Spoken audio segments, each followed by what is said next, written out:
Bapak Presiden, mohon Bapak Presiden, jangan cuma sedih, jangan cuma miris, jangan cuma prihatin, tetapi buat langkah-langkah di mana umat Kristen bisa beribadah. Bukankah di bangsa ini kita punya hak yang sama? Semua golongan di bangsa Indonesia punya hak yang sama. Kalau ada yang berpendapat dan berpandangan bahwa orang mayoritas lah yang berkuasa di bangsa ini salah, mohon kepada Bapak Kapolri, kepada Bapak Presiden, kepada Menteri Agama, memberikan keadilan buat bangsa. Saksikan ada orang di Bandar Lampung itu yang memakai kaos biru dan memakai topi, yang katanya dia adalah ketua RT 12 di komplek tersebut, namanya Wawan, dan saya minta kepada kepolisian untuk menangkap dia, karena dia telah melakukan provokasi, karena dia telah melakukan kekerasan dengan menghentikan paksa ibadah. Apalagi suasana ibadah masih berlangsung, kemudian juga komentar dari teman saya yang Kristen, itu altar itu tidak boleh dimasuki. Tapi ini si Wawan main enaknya saja, naik ke atas altar kemudian teriak-teriak menghentikan ibadah. Itu tidak bisa ditoleransi. Maka kepolisian harus menangkap dia, harus menangkap Wawan, pelaku penghentian paksa ibadah di gereja Kristen Kemah Daud di Bandar Lampung. Karena tindakan itu provokasi. Kita tidak mau ada reaksi atau balasan dari pihak yang lain yang bisa mengancam kerukunan umat beragama di negeri ini. Karena Shalom saudara-saudara terkasih dalam Tuhan Yesus Kristus. Salam jumpa bagi saudara seiman. Saya berdoa roh, jiwa, dan tubuh saudara dimanapun saat ini berada di seluruh Indonesia dan di luar Indonesia dalam perlindungan Tuhan kita Yesus Kristus. Amin. Nah saudara, viral ya, masih viral hari-hari ini seorang bapak yang katanya ketua RT ya, yang membubarkan, boleh dikatakan membubarkan paksoi ya, membubarkan paksoi. Orang lagi beribadah ya, seriuduk masuk di dalam ruang ibadah dan memberhentikan paksoi ya. Apa kata Guntur Romli untuk seorang yang melakukan keonaran ini, saudaraku ya? Dia mengatakan bahwa polisi harus menangkap orang ini demi keadilan. Saya berpendapat dan sependapat dengan Guntur Romli. Ini bukan lagi mengadu domba.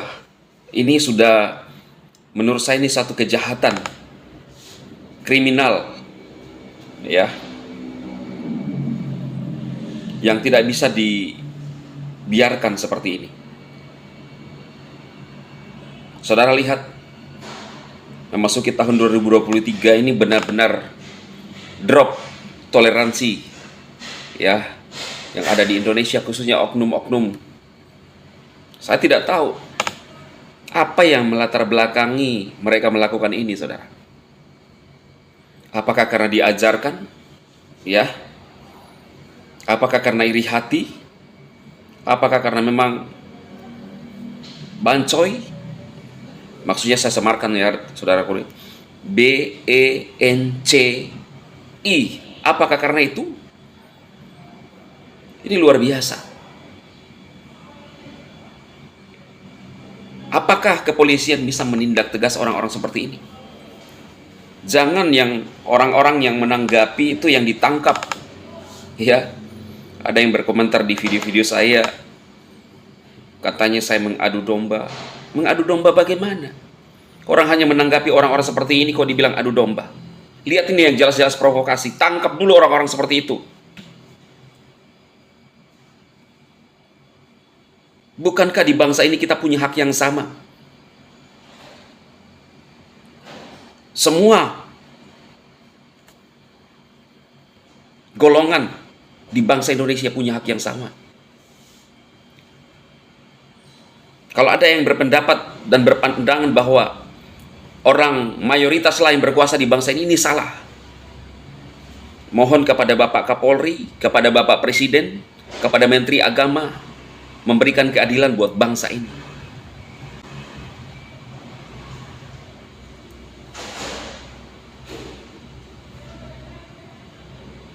Umat Kristen kecewa gak? Kecewa, saudara. Tetapi kami nggak punya reaksi yang begitu tinggi untuk melakukan sesuatu di bangsa ini. Karena memang diajarkan oleh Tuhan Yesus juga seperti itu.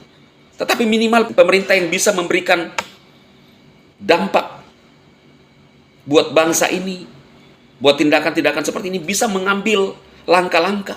Bukan cuma lihat-lihat, oh tunggu laporan umat Kristen, kalau nggak ada, jangan.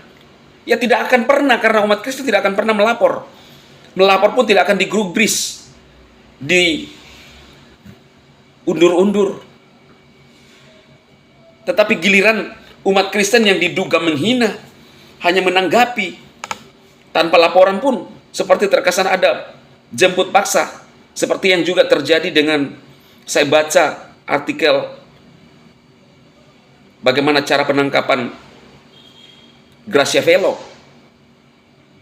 Saya search di internet, coba saudara search bagaimana cara penangkapannya. Sampai kapan bangsa ini seperti ini? Orang lagi ibadah harus diganggu. Apa ini bukan kejahatan? Apa ini tidak melanggar hak asasi manusia sebagaimana yang disampaikan juga oleh Guntur Ramli? Apa ini mau dibiarkan dilihat-lihat saja? Oh, nggak apa-apa. Umat Kristen baik-baik aja. Oh, jangan harapkan umat Kristen akan melapor. Tetapi demi keadilan, pemerintah harus bertindak. Kalau tidak ditindak, berarti terkesan memang terjadi penindasan untuk umat minoritas di bangsa ini. Sangat miris lah, sangat miris. Apakah umat Kristen tidak sakit hati? Sakit hati. Kita ini masih manusia. Kita masih punya perasaan. Kalau seandainya pada saat diberhentikan ada orang yang memukul, oh itu menurut orang dunia wajar karena kita masih manusia. Untungnya mereka orang-orang Kristen itu sabar, justru memberikan ketenangan kepada orang yang mengganggu ibadah itu. Harusnya mereka yang melindungi dan membela pada saat diganggu, tapi justru mencoba menenangkan orang itu yang mengaku RT. Coba lihat, coba kalau umat Kristen yang melakukan pembubaran seperti itu sudah dihakimi massa. Ini bukanlah apa ya? Coba Bapak Presiden lihat di bangsa ini. Sampai kapan kami harus menangis? Sampai kapan kami harus terus menelan? Oh, nggak ada yang lapor. Oh, umat Kristen baik-baik saja. Iya, tetapi demi keadilan pemerintah bertindak atas perilaku yang semena-mena. Apakah untuk harus beribadah kepada Tuhan Yesus kami harus minta izin kepada umat mayoritas?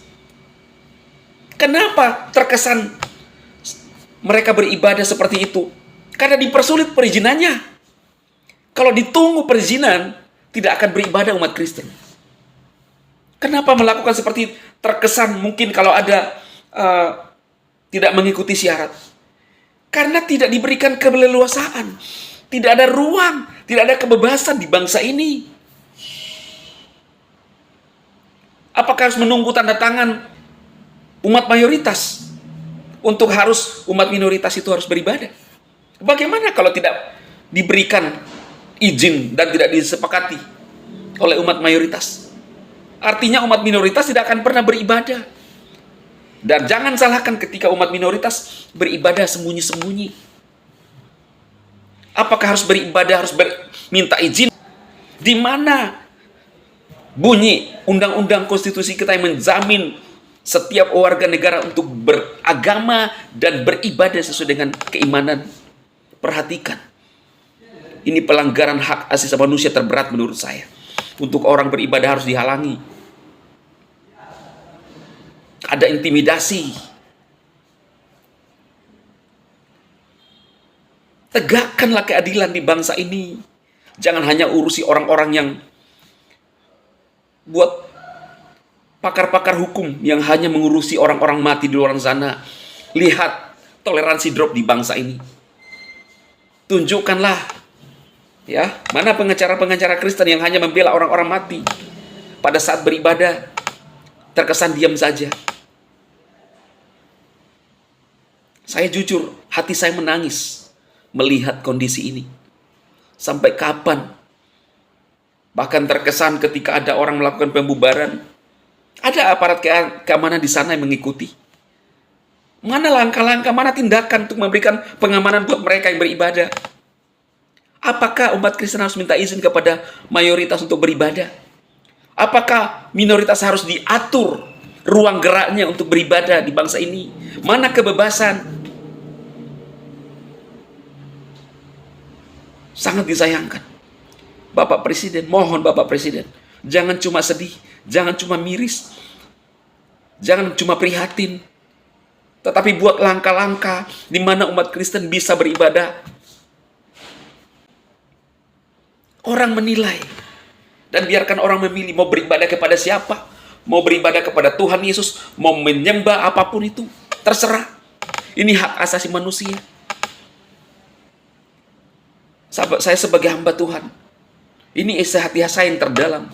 Keinginan saya ingin melihat bangsa ini menjadi bangsa yang damai, tidak harus saling menekan. Adakah umat Kristen menekan umat Islam? Gak ada. Justru terkesan bahwa pemilik bangsa ini adalah umat mayoritas. Dan kami hanya berdoa saja. Sampai kapan kami harus terus melakukan seperti ini?